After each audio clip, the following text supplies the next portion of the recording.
Hello viewers, আসসালামু আলাইকুম। আজকে দেখাবো একটা তাল গুড়ের পাটিসাপটা। তো এখানে নিয়ে নিয়েছি চালের গুঁড়ি, একটু গরম মশলা দিয়ে হালকা একটু ভেজে নিয়েছি। এর ভিতরে 1 চিমটি লবণ দিয়ে দিলাম।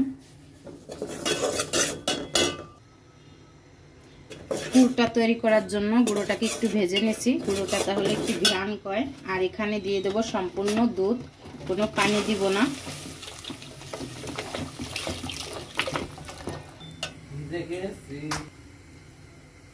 এখানে 1 লিটারের মতো দুধ দিয়ে দিয়েছি। দুধের ভিতরে এখন চিনি দিয়ে দেব পরিমাণ মতো, যে যেরকম মিষ্টি খান চেখে দেখে নেবেন, তবে একটু মিষ্টিটা কড়া দিতে হবে। এখানে ঘন ঘন নাড়া দিতে হবে যাতে পুরটা সুন্দর করে তৈরি হয়ে যায়। এখানে পুরটা তৈরি হয়ে গেছে, আর 1-2 মিনিটের মতো রান্না করে নেব। পুরটা তৈরি হয়ে গেছে, এটাকে আর 1-2 মিনিটের মতো রান্না করে নামিয়ে নেব।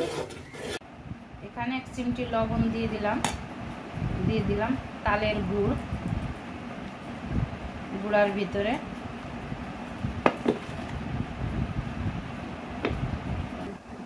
অনেকটা গুড় দিয়ে দিছি। এখন একটু হালকা কুসুম গরম পানি দিয়ে ডোটা এখানে সুন্দর করে তৈরি করে নেব। হালকাভাবে পানি দিতে হবে, গুলাইতে হবে।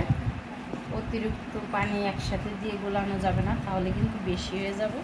এভাবে দিয়ে একেবারে ঘন না একেবারে পাতলা না, এভাবে দিয়ে গোলাটা গুলাই নেব।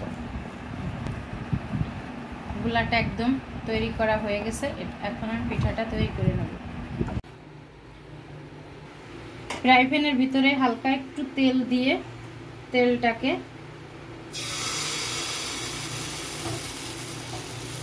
একটু মাখায় নিয়েছি। এরপরে পাটিসাপটাটা এভাবে দিয়ে তৈরি করে নেব। না, হালকা একটু ফ্রাই প্যানে সয়াবিন তেল দিয়ে দিচ্ছি। এখন 1 চিমটি গুঁড়া দিয়ে দিলাম, দিয়ে পাটিসাপটাটা তৈরি করে নেব।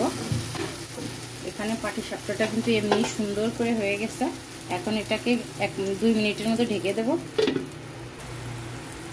ঢাকনাটাকে উঠিয়ে নিয়েছি, পুরটা দিয়ে দিলাম।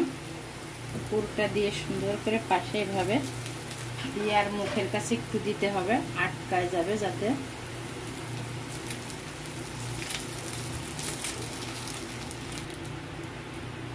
এবারে পিঠেটাকে গরম গরম থাকতে এভাবে আস্তে আস্তে ভাঁজ দিয়ে নিতে হবে। এখানে আমার একদম পাটিসাপটাটা রেডি তাল গুড়ের। প্রত্যেকটা পিঠা এভাবে বানিয়ে নেব। লাইক শেয়ার কমেন্ট করবেন। অন্য কোনো রেসিপি নিয়ে আবার হাজির হব। আল্লাহ হাফেজ।